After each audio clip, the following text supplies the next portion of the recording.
तत्तुल्यं रामनामवरानने रामनामवरानन ॐ नमः इति ब्रह्मोवाच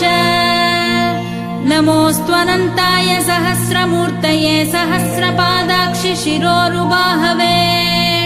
सहस्रनाम्ने पुरुषाय शाश्वते सहस्रकोटियुगधारिणे नमः सहस्रकोटियुगधारिणे नमः ॐ नमः इति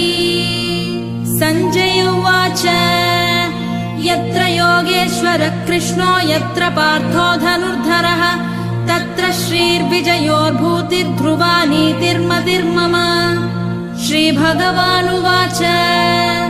अनन्याश्चिन्तयन्तो मां ये जना पर्युपासते तेषां नित्याभियुक्तानां